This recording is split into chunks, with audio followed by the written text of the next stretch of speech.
Donc aujourd'hui, je vais vous montrer comment faire l'évaluation du nouveau-né. Donc premièrement, c'est comme l'adulte, donc on va commencer de la tête, on va finir par les pieds. Donc au niveau de la tête, on va regarder la forme, c'est les rondes, c'est les lisses. Ça se peut qu'il y ait du modelage qui a été fait, surtout si on a eu une utilisation de ventouses ou d'autres outils lors de l'accouchement. Et qui pourrait avoir une bosse en arrière de la tête, une bosse sérosanguine aussi. Dans ces cas-là, c'est pas dangereux. Il va juste falloir que les parents fassent attention quand ils vont prendre l'enfant. On va la prendre par la nuque et non par la tête. Sinon, c'est désagréable pour le bébé. Donc, par la suite, on va regarder les fontanelles. On a la fontanelle antérieure et la fontanelle postérieure qui est juste en arrière ici. Il faut vraiment y aller doucement. En avant, on serait censé ressentir un losange d'environ 5 cm, puis en arrière, un triangle d'environ 2 cm. Donc, qu'est-ce qu'on évalue à ce niveau-là? On va voir s'il y a une dépréciation ou s'il est bombé. Donc, si on ressent une petite bosse, des fois, ça peut dire qu'il y a une accumulation de liquide. Donc, il va falloir qu'on avertisse le médecin. Puis, même chose, s'il y a une dépréciation. Donc, si jamais il y a comme un petit creux, autant en avant qu'en arrière, ça pourrait être un signe de déshydratation.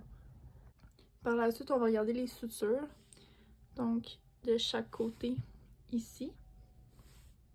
Après ça, on va descendre aux yeux. Donc les yeux, on va regarder s'ils sont alignés, s'ils sont égales avec le nez, puis égales avec les oreilles. Si les oreilles, ben là, sont un petit peu plus basses, là, mais les oreilles seraient censées être égales avec les yeux. S'ils sont plus bas, ça peut être un signe de trisomie 21. Et on va regarder aussi la couleur des yeux. Ah, bon, lui, il a les yeux bleus. Avec une flashlight aussi, on va regarder si les pupilles sont réactiles. Donc, juste pour voir si, avec la lumière, ça se dilate. Puis, c'est bien important aussi d'évaluer toujours les deux yeux pour pouvoir comparer. Par la suite, on va aller évaluer le nez. Donc, s'il est centré dans le visage, fait que dans ce cas-là, oui. On va regarder aussi si les cavités nasales sont perforées, donc si c'est capable de respirer, si c'est perméable, puis s'il y a des écoulements. C'est normal au début que le bébé va éternuer parce que c'est un réflexe spontané. Pour la bouche, même chose, on va regarder si elle est centrée. Puis à l'intérieur de la bouche, on va regarder s'il y a une fissure palatine, donc une fissure au niveau du palais, ou labiale, donc la lèvre. C'est souvent la lèvre supérieure. Des fois, il peut seulement avoir une fissure ou ça peut se rendre jusqu'au nez, qu'est-ce qu'on appelle aussi un bec de lièvre. Aussi, à l'intérieur de la bouche, on va regarder s'il y a présence de dents, parce que ça se peut qu'il y ait des bébés qui naissent avec une dent.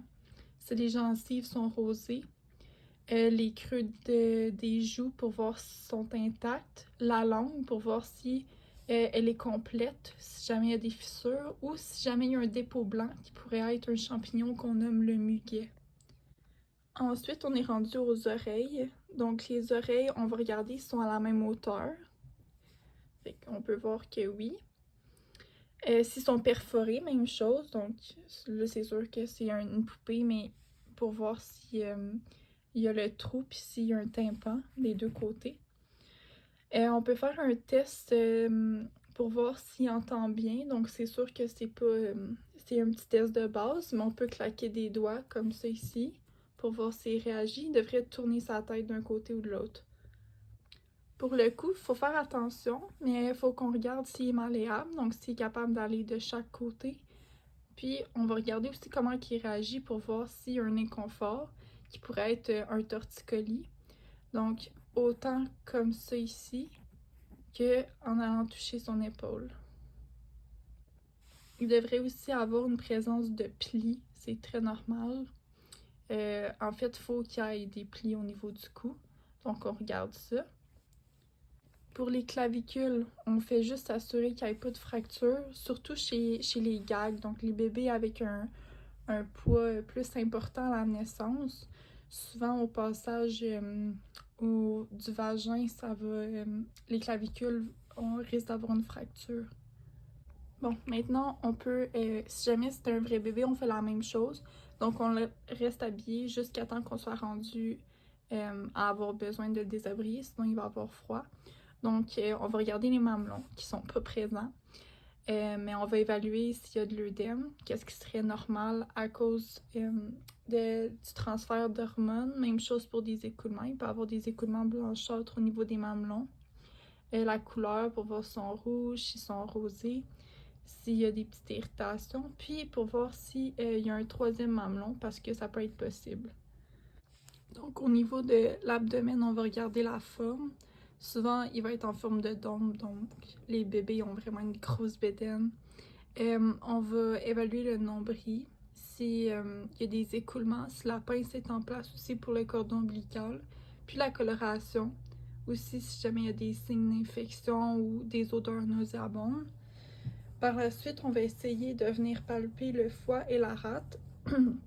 Donc la rate est vraiment peu palpable, peu perceptive habituellement, c'est juste ici.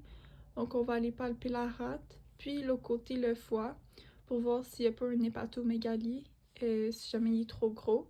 Puis ça pourrait être un danger, donc il va falloir qu'on avertisse tout de suite le médecin. Pour les aines, on va palper les poux fémoraux.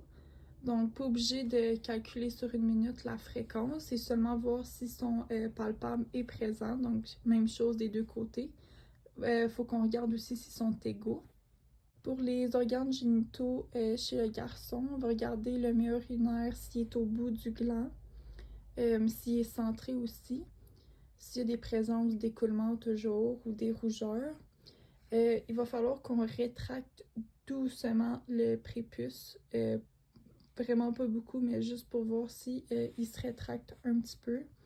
On va regarder aussi le corps du pénis pour voir s'il y a de l'œdème. Les plis au niveau du scrotum, il est censé en avoir beaucoup. Puis regardez aussi s'il y a 2 testicules présentes et s'ils sont descendus.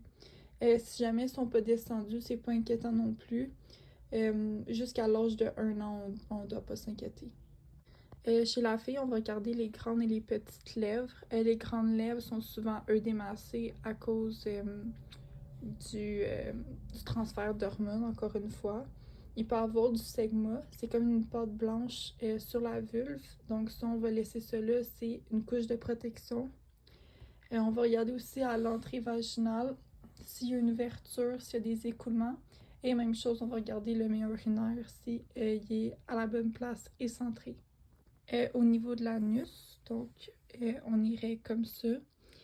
On va regarder s'il est perforé. Donc si jamais il y a un trou, si jamais il y a des selles, ben on va savoir que c'est perforé, c'est souvent un bon signe. Puis voir s'il y a le réflexe de fermer son sphincter quand on prend sa température ou même quand on fait juste frôler notre doigt. Il y a aussi l'évaluation des hanches. Donc pour voir s'il y a un déplacement, on va faire une rotation. Là, ça se fait vraiment mal, là. Mais une rotation des 2 hanches pour voir si on peut entendre un clic. Et aussi, si on tourne, on va regarder les plis fessiers pour voir si les jambes sont symétriques, si sont bien alignées. Même chose avec les bras, ils sont à peu près, en fait, il faudrait qu'ils soient de la même longueur. Même chose pour les pieds.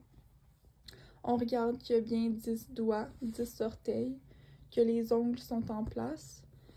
Il devrait aussi avoir beaucoup de plis palmaires et beaucoup de plis plantaires. Donc pour la colonne, on va mettre bébé sur le ventre et on va regarder l'alignement pour voir s'il n'y a pas présence de scoliose. En même temps, on regarde l'interfécie ici pour voir s'il n'y a pas un sinus, donc un trou, ou un amas de poils juste ici, qui pourrait être une anomalie du tube neural qu'on appelle le spina bifida. Donc ça, c'est un danger. Il va falloir qu'on avertisse le médecin dès qu'on voit ça. Pour la peau, il y a beaucoup de choses qui peuvent être normales. Il pourrait avoir un érythème toxique, du mylium, de l'acrocyanose, puis la tache mongoléide qui se situe juste ici encore à l'interfécie. C'est vraiment une tache, là, c'est pas un amas de poils, puis c'est souvent chez les bébés qui viennent des pays d'Afrique ou d'Amérique du Sud. Donc, passons maintenant au réflexe archaïque. Donc, premièrement, il y a lui de préemption, que dès qu'on va donner notre doigt, il va serrer sa main sur notre doigt, puis il va serrer très fort.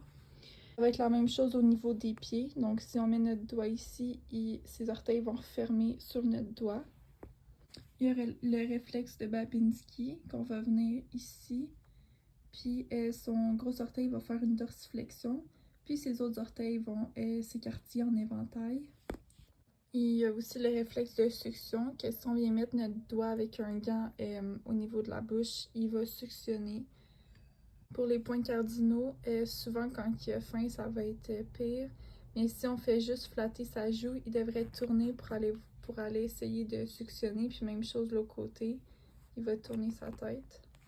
Pour le réflexe de Moro, c'est un peu dur à expliquer avec une poupée. Mais on va le tenir juste comme c'est ici. On va faire à semblant de l'échapper en tenant sa tête, bien sûr. Puis ces 4 membres devraient s'ouvrir comme ça en faisant un léger tremblement, puis après il va revenir en petite boule sur lui-même. Pour le tonus de la tête, on va prendre le bébé sans tenir sa tête. Donc sa tête va être comme ça par en arrière. Puis quand on va être rendu droit ou un petit peu penché par en avant, sa tête va tomber par en avant comme ça. Un autre réflexe qu'il va avoir, ça va être la déglutition. Donc la déglutition, ça va faire qu'après la succion et la prise de liquide, il va pas tousser, avoir de haut de cœur ou de vomissement, fait qu'il va être capable d'avaler comme il faut. Puis finalement, le réflexe de la marche automatique. Donc on va prendre le bébé comme c'est ici, puis quand on va l'avancer, ses pieds vont faire comme s'il marchait.